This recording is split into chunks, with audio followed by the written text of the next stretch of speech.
Велики петок, најтешкиот ден во годината во христијанската вера, ден на страдањата и смртта на Исус Христос. На овој ден Синот Божи бил распнат на крст за да ги искупи гревовите на човештвото.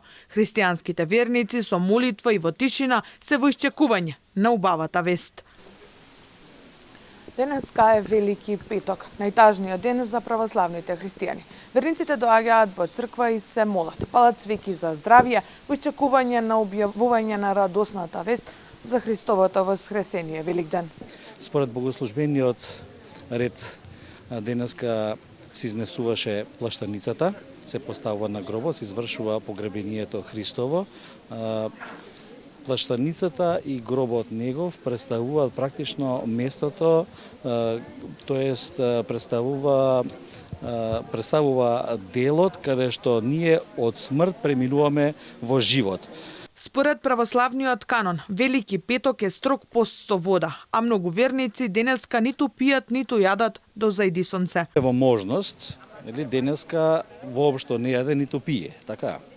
Понемојтните оние што не може тоа да го направат, дозволена е храна, практично се допушта храна која што е строга постна. Постати верниците, кој колку може во зависност од здравствената состојба.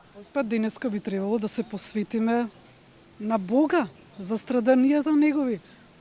Така, почитуваат ли младите обичаи и традиција? Би сакала, ама тешко. Господ ќе ги просветли. Тешко, Господ. Ке дојде време на годините да созреат и ќе почнат да се обрнат кон црквата. Не се готви, не се работи, славиме сите. Денес не се работи ништо. Така во црква се оди, се пости.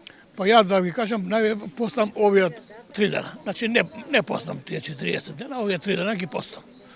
Дома сите постиме. А да ви кажам, по младите поише постат. Според апостолското предание, Исус Христос починал распнат на крст во 6-тиот час од денот, а завесата на Ерусалимскиот храм во истиот тој час се преполовила. Сонцето се замрачило, мртвите станувале од гробовите, а сите звона се распукале. Од тогаш на Велики петок, кој се смета за најтежок празник во православието, бијат дрвени клепала, а камбаните не звонат се до недела кога првпат се прогласува радоста на Христовото воскресение.